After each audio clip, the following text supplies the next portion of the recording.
Hey, good morning. Thank you for joining us for a recent sermon from Harvest Baptist Church. I'm Mark Likens. I'm the lead pastor here at Harvest. We're a Bible-believing, gospel-centered, grace-driven church family right here in Natrona Heights, Pennsylvania. And if you'd like to learn more about our ministry, you can visit us on Facebook or at harvestbaptist.info. Now, I hope you enjoyed today's sermon. It's my prayer that this will encourage and equip you in your relationship with God. But let's read Ruth chapter number 2 together. So here we go. If you don't have a Bible, we'd love to give one to you at the welcome desk after the service. It's our gift to you, but we'll put it on the screen for you to read along with us. Ruth 2, Naomi had a kinsman of her husband's, a mighty man of wealth of the family of Elimelech, and his name was Boaz. So here's this man introduced. He is a relative, and this is meant to pique the hopes of the readers. This narrator is knowing that people would understand Jewish laws and customs. I will not rehearse the law of levirate marriage. We hit that a couple weeks ago. But more or less, if you had a kinsman who was close to you, they could keep the family line going. They could take in the widow. They could marry them, and they could give hope to the family again. And this is meant to kind of introduce us to this and pique our interest here. So this is a man who is strong. This is a man who has money. This is a man who is a relative of Naomi's. And it says in verse number 2 that Ruth the Moabitess said unto Naomi, "Let me now go to the field and glean ears of corn after him, in whose sight I shall find grace." And she said unto her, "Go, my daughter." So understand, the legislation of Israel was fascinating. God always had and does have a heart for those that are vulnerable and marginalized. If you have ever made brownies with children, you understand this perfectly. You mix up the brownie batter, right?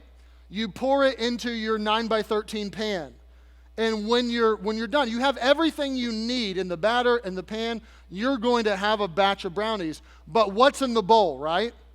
There's these remnants in the bowl, and every child who is above a year old will ask for the spoon, the bowl, the spatula, right? Because they want it. That you're not going to take your finger or the spatula and get every little bit. You got what you need to make your brownies, but there's batter in the bowl. Why just throw it in the washer? You can give it to somebody else to take their finger and lick the brownie batter, right?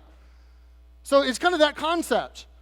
Glean your fields, get it all. You have what you need, but you got some batter in the bowl left over, and let someone who's a bit more vulnerable come behind you and let them get what they need. And this was the concept.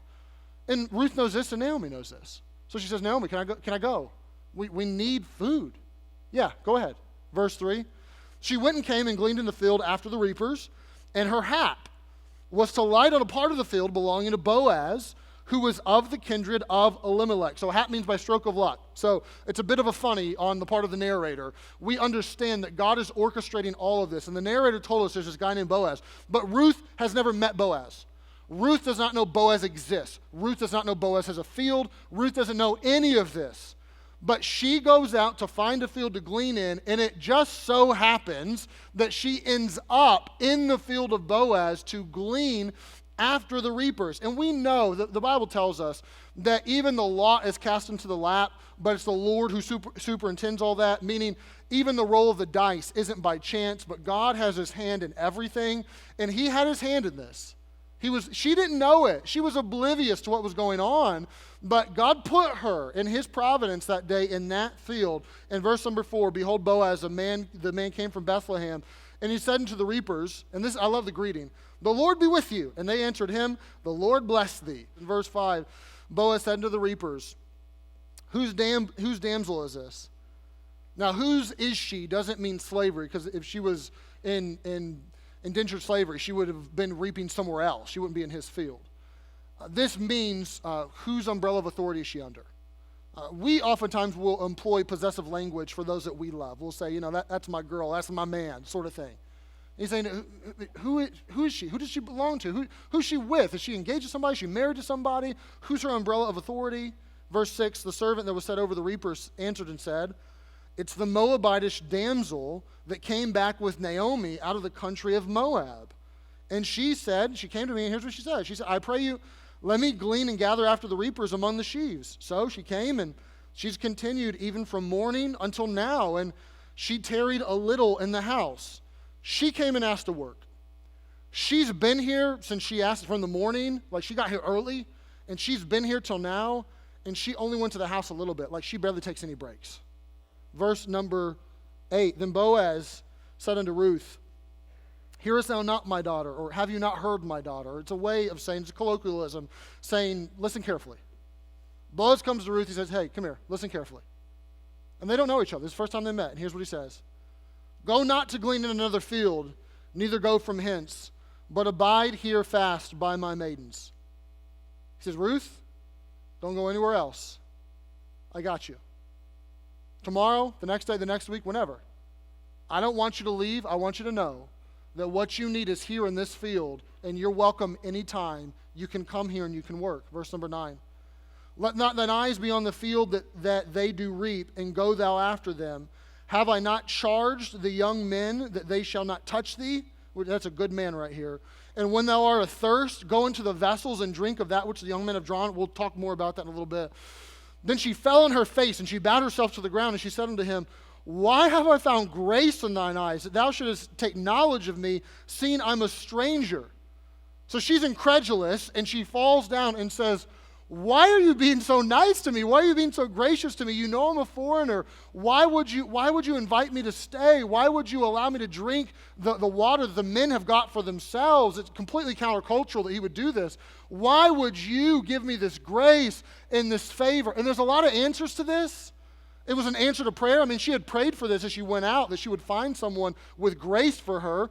So God's in this. There's an answer where Boaz is just a good man with good character, but the answer that Boaz gives her is found in verse number 11. He answered and said to her, it has fully been showed me all that thou hast done unto thy mother-in-law since the death of thy husband, and how thou hast left thy father and thy mother in the land of thy nativity, and come unto a people which thou knewest not heretofore.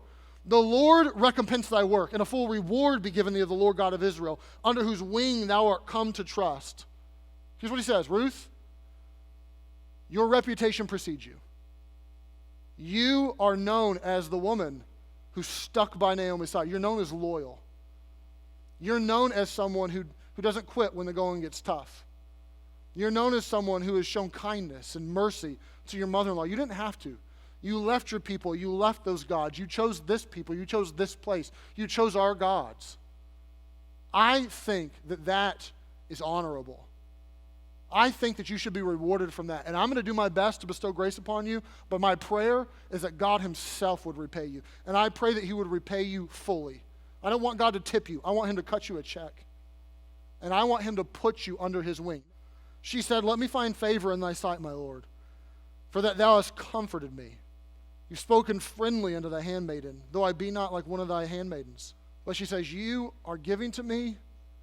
You are encouraging me emotionally. You are lifting my spirits, and you are allowing me to breathe deeply. You're friendly to me. And you know I'm not like the other girls. You know I'm not like your handmaid. You know I'm a foreigner. You know that I'm on the lowest rung of the social ladder. You know I have nothing going for me, but you are mindful of me and you are kind to me. Thank you. And honestly, I need it. Bring it on. I really need it. Verse number 14, Boaz said unto her, he's not done being gracious. He's going to continue on. At mealtime, come thou hither and eat of the bread and dip thy morsel in the vinegar. So he's saying, hey, when we go to eat with me. And don't eat your plain bread. I got some sweet and sour sauce. It'll help it a little bit. Put some butter on that, whatever. He mentions vinegar, something sour, something to help it, have some flavor. Come, I'll do this. And she sat beside the reapers, and then he reached her parched corn. I mean, he started serving her. He takes the roasted corn, and he begins to serve her, and she did eat, and she was sufficed. She was full and left. Verse 15, when she was risen up to glean, Boaz commanded his young men. He said, let her glean even among the sheaves, and don't reproach her not. And let fall also some of the handfuls of purpose for her, and leave them, that she may glean them, and rebuke her not. Here's what he says. She has the corners, she can follow after you, but when she's following after you, take some that would normally be ours, the good stuff, the mainstay of all this, and drop it down for her. I want you to be extra kind for her. This, to go back to the brownie batter, this is like giving your kid the bowl for them to use the spoon to get it out, and you take in your 9x13 pan and pour in a quarter of it back into the bowl for them. Verse number 17, so she gleaned in the field until even, And then, she went morning to night, and then she beat out what she had gleaned. There was still a lot of work to do. After you glean it, you have to thresh it out. It was hard work. And it was about an ephah of barley. You say an ephah. What is an ephah? It's a unit of measurement for dried goods. We know that much, and we know it's big. This would be in the neighborhood of 30 to 50 pounds. So this is after she's threshed it. So she got a lot more than that before she threshed it. Now this is the pure product, and now she's going to have to carry 30 to 50 pounds back home. This is a hard, long day for this girl, and she's working. But she has a lot. And it says in verse number 18, she took it up, she went to the city, and her mother-in-law saw that she had gleaned, and she brought forth and gave to her that she had reserved after she was sufficed. Meaning, Ruth kind of took some for herself and put it in her pantry, and then all the rest of it she took to Naomi. There's a lot. And her mother-in-law said, "Where did you glean today? And where did you rot?" She says, "Ruth, where did you get this? Did you rob somebody? What is going on here? How did you get this much?" She continues on, and she says, "Blessed be he that did take knowledge of thee." The only way you got this is somebody showed you favor. Somebody was mindful of you. Somebody took note of you. How did this come to pass? And she showed her mother-in-law with whom she had wrought and said, "The man's name with whom I wrought today is Boaz." And Naomi said unto her daughter-in-law, "Blessed be he of the Lord, who hath not left his kindness to the living or to the dead." And Naomi said unto her, "The man is near of kin unto one of us, one of our next kinsmen." And then here's Ruth's response. Ruth is not on the same wavelength here. She responds and says, "Well, he said unto me also that I should keep fast by the young men until they have ended all my harvest." And what you find is that the wheels begin to turn in Naomi's mind, but Ruth is oblivious at this moment. There's nothing romantic in Boaz's mind, nor is there nothing, romantic in Ruth's mind. But Naomi hears Boaz, and she says, "I know that guy. He's a relative, and he's like a close relative." And all of a sudden, Ruth begins to think about barley, but Naomi begins to think about bride. And Ruth is just thinking about bread, but Naomi's like, "I'm thinking about wedding cake." And all of a sudden, chapter 1, desperate, destitute, despondent, despairing Naomi is going to have the sun rise a little bit in her heart. And she sees for the first time a glimmer of hope that maybe there's something here. Verse number 23. So she kept fast by the maidens of Boaz to glean into the end of the barley harvest and of wheat harvest, and dwelt with her mother-in-law there. That's approximately 3 months. So about 3 months go by, and she goes back. I wouldn't know if it's daily, weekly, 3 times a week, but whenever she needed to.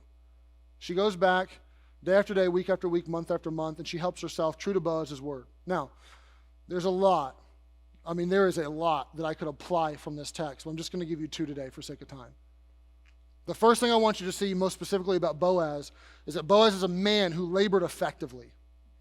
You may just skim past this and miss a lot of it, but this text is peppered with the reality that Boaz is an effective business leader. That this man knows how to run a company. This man knows how to employ people. This man knows how to make money, and he is good at it, and God is glad that he's good at it. Look at verse number 3. We're told that she goes to a part of a field that belongs to Boaz, meaning he had at least one field. We'll see in the preceding chapters, he's going to buy some more. This man has a business, probably multiple businesses, but at least one of them is harvesting these crops from this field, and we're told in verse 1 that he's a mighty man of wealth. Now, you don't love money and use people. You love people and use money.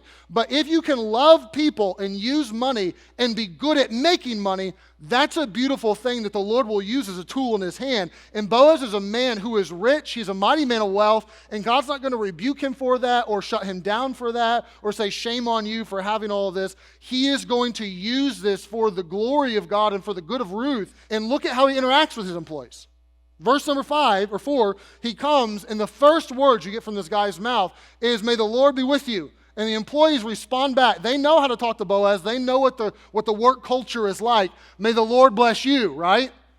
This is a man who wants to have a positive work environment. He doesn't want a toxic culture. He wants to be spiritually minded in what he does. He is a man who does not see his work and worship as separate, which is something that even a lot of American Christians do, which isn't healthy. He doesn't silo his work away from his worship of God and compartmentalize these and think that they're actually separate from each other.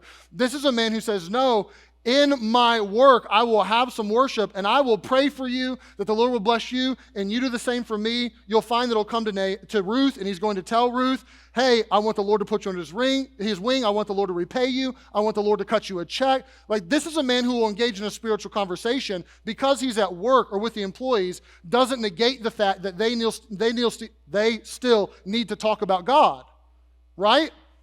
This is a man who says, no, my work and worship intertwine with each other, and God's going to give me an opportunity today to talk to that employee, to talk to that customer, to talk to this person who just happens to be in my field, and to be a blessing to them, and I want God to use me as I go to work, right? He is a man who, while he can walk away and he can entrust responsibility to other people, and he can delegate effectively, which is a skill set that every leader has to learn, he also is a man who has his pulse on the business so that when he comes and sees someone new, it's not like, I don't know, half the people are working here. You know, the foreman hired him. I have no say in this. I don't have my pulse on the business. He knows she's new. And he asks, who's the new girl, right? You see the balance, the tension here? Someone who will be diligent to know the state of his flocks, as Proverbs would put it, because he understands that wealth doesn't automatically transfer from one generation to the next, and that the crown doesn't endure to every generation, but also a man who will delegate and will give responsibility to other people and will lead effectively as a business leader.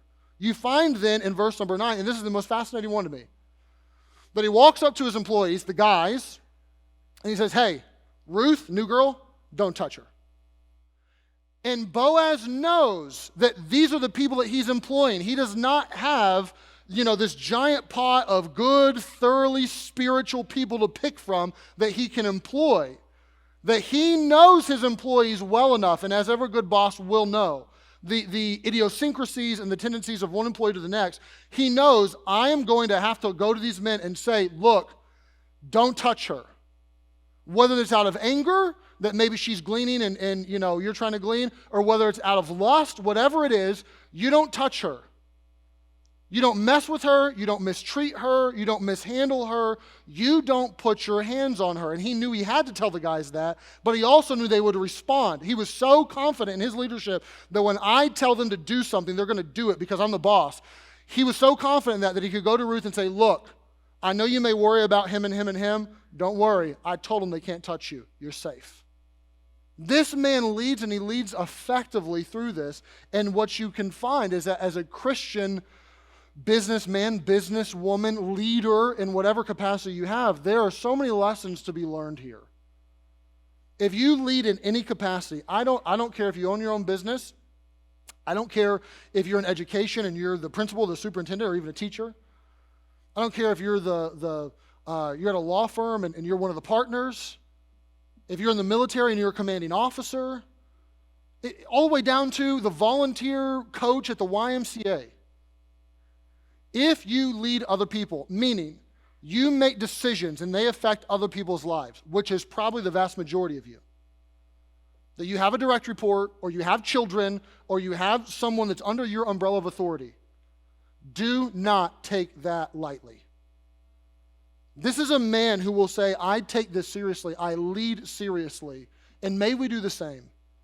This is actually, sentiments of this are echoed for us in the New Testament, most specifically in Romans chapter number 12 and in Colossians chapter number 4, where we are told as those that are employers or leaders that we should give unto our servants or those under us that which is just and that which is equal. Why? Knowing also that ye have a master in heaven. Here's what it says. Those that are in charge, you be just and you be fair. You're a good boss. And the reason that you should be a good boss is because Colossians says we have a boss in heaven, right? And aren't you glad that your Heavenly Father doesn't manipulate you so that He can get His own purposes out of you? Aren't you glad He doesn't mistreat you or mishandle you or treat you unfairly? And if Jesus doesn't treat you like that, and your Father in heaven doesn't treat you like that, then don't go treating other people like that. We all look forward to the day where Jesus will rule and reign over all. This is part of the Christian perspective and paradigm and something we celebrate. That one day Jesus will rule and reign over all, and bad bosses will be no more, and corrupt politicians will be no more, right? Jesus will be in charge of all of it. That's awesome. But model that today. In whatever area of influence or whatever area of responsibility you have today, whoever you're responsible for, whatever decisions you make that affect them, you make it in those ways. You follow a pattern that's set for you by Boaz and by God himself, and you say, you know what, I'm going to be effective in how I labor. I'm going to be effective in how I work. Be a good business leader, make money, but do it the right way. But then secondly and lastly, Boaz gave generously. This is a man who labors effectively. He knows. He's a mighty man of wealth. He knows how to make money, but he's going to take that and he is going to give it in such a generous, benevolent way. Verse number 3. She comes to his field when he's not there. And the workers know what his heart would be. The workers say, the foreman says, yeah, go ahead and glean. You say, well, they had to, right? That was the law. God said, do that. Once again, you're in the days of the judges, okay? God had said, don't worship idols, and they did that. God had said, make safe places, protect, for your children, for your women, for others. And they were offering their children at times as sacrifices to false gods. God had said, have loving, monogamous marriages. Don't commit adultery. Don't fornicate. And a lot of people, all through the book of Judges, spent their time dating, relating, and fornicating. So these weren't people that said, you know what? We're just going to sweep to the side everything God said there, and there, but we're absolutely going to listen to what he says about the widow and the vulnerable and giving them the margins. This is why Ruth has to say, Naomi, can I go out there and glean? Yeah, God had said it, but the culture in the day and age they lived in, it wasn't normative, right? This is why, you may have missed it when we read it at the end, that Naomi says, Ruth, oh man, he's like a kinsman to us. And Ruth is oblivious, and Ruth says, he told me I could come back and I could glean with the men anytime I wanted. He told me the men were safe. And Naomi says, Ruth, go back, glean with the women. Don't glean with the men. Glean with the women, Ruth. Why? Because they knew the days they were living in. They weren't oblivious. Their head wasn't in the sand. They knew that this was dicey, right? But here is Boaz, who's leading these people in such a way that even his foreman says, you know what, you can come in, and at this place, we are mindful of you. You find that he goes far and above what the law requires. Glean the corners, glean the edges, yes, come to dinner. Have my sweet sour sauce. Here's some roasted corn, let me serve you. The boss serving, not just the employee, but below the employee. The boss serving, no way. Verse 14, what do you tell her? Hey, the guys, I hired them, and every day they show up. They don't have to bring their lunch pail because we eat the food that's here, but they got to bring their water bottles. On the way out of town, they got to stop by the well, they got to stop by the cistern, and they got to get some water, and they lug it with them to the field, and they have water with them. And when you come, you can drink their water. Completely countercultural. In that society, the foreigner drew water for the national. The women drew water for the men. Not the national men getting water for the foreign woman. Like that never happened. But he says, I want to create a nest for you. God's going to put you under his wing, but I'm going to create a nest for you to be there so that you can be provided for and cared for, and you can have safety. And I'm thinking of your economic needs. I'm going to give you some safety here, and I'm going to give you some food here. But even socially, I'm going to make sure that they don't take advantage of you. This is a man who is so over-the-top benevolent. And he does what the book of Proverbs says. He considers the cause of the poor. We're told in Proverbs chapter number 29 that the righteous is the one who considers the cause of the poor, but the wicked regardeth not to know it. We're told in Proverbs 14 that those who oppress the poor reproach his maker, but he that honoreth him, God, hath mercy on the poor. Be mindful of those that have very little of the world values. Money, first and foremost, but even intellect, abilities, marketable skill sets, the people that have very little. Be mindful of them, be merciful to them, help them, love them, be generous. And Boaz is a man who understands this. He understands the father heart of God. And he says, I want to take those who are marginalized and I want to give them my margins. And Boaz is a man who will make money, but he will use the profits from making said money, and he will use it to invest in the lives of others, even people that have nothing to offer him. And he will invest it back in them. You say, Pastor, I'm a business owner. You trying to get the money out of my pocket? I would like to get an idol out of your heart. And if that happens, then you can see what happens with the money in your pocket. But there was always been in the heart of God a heartbeat to look at those that are falling out of the fabric of society, and for God to tell his people to weave your life in with those people so that they don't fall out of the fabric. That's always been there. And Boaz gets this, and he gives benevolently. He gives to her material needs, but he gives to her sociological needs and says, you are going to be taken advantage, even here at my workplace. Like, I know some of the knuckleheads that work for me, but I am going to do my best to take care of you. And what he does is he says, Ruth, I know that you came here looking for a food bank, but I got one better for you. I got a grocery store. Pull up anytime. Load your cart full of whatever you want. When you go to the cash register, you don't got to pay a thing. And by the way, I'll have the boys help you load it in your car when you're done. Like, he takes what God said to do for those that were vulnerable and poor, and he takes it a mile further and says, I want to be benevolent to you. And I hope that this is something that we can model as a church, corporately, but also individually. Hey, this is Pastor Mark again, and I wanted to take a moment and just say thank you for tuning in to today's message. I hope that the message both challenged and encouraged you from the Word of God. Maybe you're listening for the first time. I want you to know that we believe the most important decision you'll ever make is the decision to know Jesus in a personal, intimate way. To find out more about that, you can visit harvestbaptist.info/gospel. If you live in one of the 4 counties that are church borders, Allegheny, Westmoreland, Armstrong, Butler, and you don't have a church home, then we would invite you to come and to worship with us and join in the gospel work that God is doing here at Harvest Baptist Church. Maybe you're a regular listener and God's laying it on your heart to support the ministry and the outreach of Harvest. Your gift would help us reach more people more effectively with the gospel message. If you'd like to partner with us for ministry in Western Pennsylvania and around the world, you can visit harvestbaptist.info/give. Again, thank you for listening, and we'll see you next time.